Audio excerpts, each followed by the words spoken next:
আবারও বেরিয়ে পড়লাম এবারের আমাদের গন্তব্য দীঘার মন্দারমণি।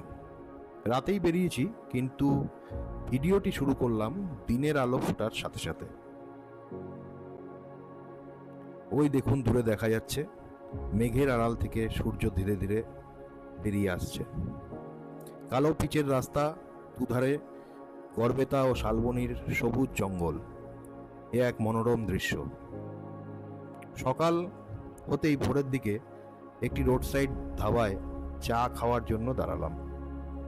চা খেয়ে আবারও আমাদের গন্তব্যের উদ্দেশ্যে রওনা দিলাম। মেঘলা দিন, মাথার উপরে মেঘ নিয়ে আমরা পৌঁছে গেলাম আমাদের গন্তব্যে, আজকের গন্তব্যে রিকার্ডো বিচ রিসোর্টে। রিসোর্টের মেন গেট দিয়ে আমরা ধীরে ধীরে রিসোর্টের ভিতরে প্রবেশ করলাম। রিসোর্টটি বেশ বড়, সুন্দর সমস্ত গাছ দিয়ে রিসোর্টটি সাজানো। অনেক ছোট ছোট গাছ যেগুলি ধীরে ধীরে বড় হচ্ছে। রিসোর্টের ঠিক বাঁ পাশে একটি সুইমিং পুলটি পরিষ্কার পরিচ্ছন্ন এবং নীল জল। রিসোর্টের ডান পাশে ও বাঁ পাশে কার পার্কিং এর সুব্যবস্থা আছে। আমরা রিসোর্টের পাথওয়ে ধরে এগিয়ে চললাম। ডান দিকে কটেজেসগুলি আছে, ডাবল কটেজেস, এক একটি ইউনিটে। সামনে সুন্দর সাজানো বাগান এবং রিসোর্টের ঠিক বাঁ পাশে রিসোর্টের ডাইনিং হলটি।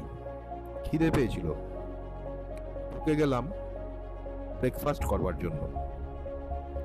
ঢুকেই দেখি বাঙালির প্রিয় লুচি, তরকারি,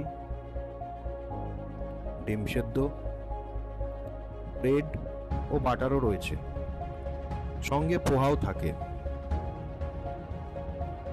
রিসোর্টের ডাইনিং হলটি বেশ বড়, পরিষ্কার পরিচ্ছন্ন। এরপর এগিয়ে গেলাম। রিসোর্টের বাঁ পাশে বিল্ডিং রয়েছে, গ্রাউন্ড ফ্লোর এবং ফার্স্ট ফ্লোর। মাঝখান দিয়ে একটি গেট, যেটি দিয়ে বিচে যাওয়া যায়।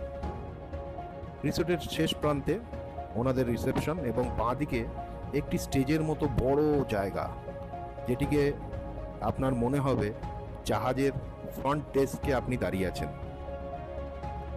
সমুদ্রের অবাধ্য ঢেউ অবিরাম এসে রিসোর্টের পাঁচিলে ধাক্কা মারছে এবং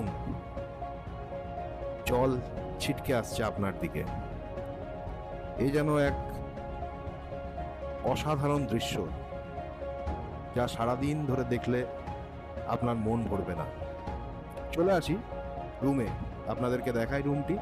পরিষ্কার পরিচ্ছন্ন যেটাতে আমরা ছিলাম। সমস্ত রকম শাওয়ার কিট দেওয়া আছে, টুথপেস্ট, টুথব্রাশ।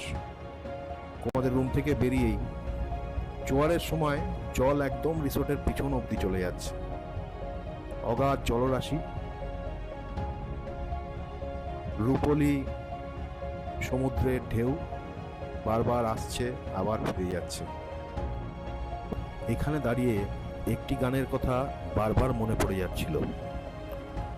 আমার মন বসে না শহরে, ইট পাথরের নগরে, তাই তো আইলাম সাগরে।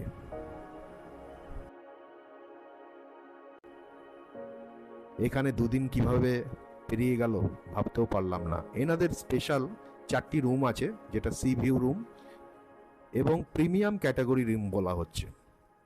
রুমটি অসাধারণভাবে সুসজ্জিত। ব্যালকনিতে বেরিয়েই সমুদ্র দেখা যায়। বাথরুম অনেক স্পেশিয়াস এবং পরিষ্কার পরিচ্ছন্ন, গিজার আছে। রুমের সিলিং, রুম সজ্জা আপ টু দি মার্ক।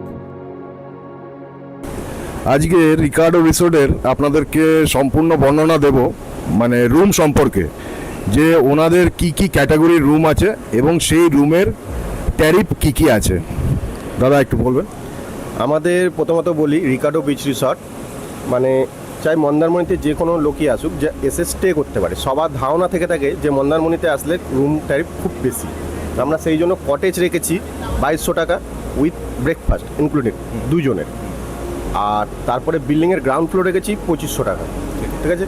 বিল্ডিংয়ের first floor double balcony side C view, ওটা রেখেছি 3,500 টাকা। আর আমাদের প্রিমিয়াম 4টে রুম আছে, এই রুমগুলো যেগুলো আমাদের 5,500 টাকা করে রেট থাকে উইথ ব্রেকফাস্ট। একদম আমাদের প্রপার্টিটা সি এর উপরে, ঠিক আছে, মানে সমুদ্রের উপরেই, রুম থেকে দেখতে পারবে সমুদ্র বা রুম থেকে বেরোলেই সমুদ্র, আর পার্সোনাল বিচ এর সঙ্গে অ্যাটাচ। হ্যাঁ, আমরা মন্দারমণিতে অনেক জায়গায় ঘুরেছি, কিন্তু এরকম মানে সমুদ্রের ভিতরে এবং জোয়ারের সময় জল হোটেলের একদম পিছন অবধি চলে যাচ্ছে, এটা কিন্তু আমরা কোনোদিন দেখিনি। বা এই যে এক্সপিরিয়েন্স, এই এক্সপিরিয়েন্সটা সত্যি কোনো তুলনা হয় না। ওনাকে বলবো যে এরকম কি আর কোথাও মন্দারমণিতে আছে এরকম টাইপের ভিউ?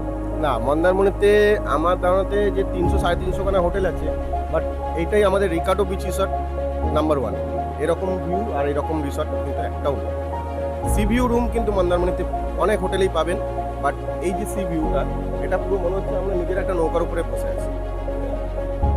আচ্ছা, আপনাকে অনেক অনেক ধন্যবাদ। আপনার নামটা আরেকবার বলবেন, আর আপনাদের কন্ট্যাক্ট নাম্বার আমি দিয়ে দেবো।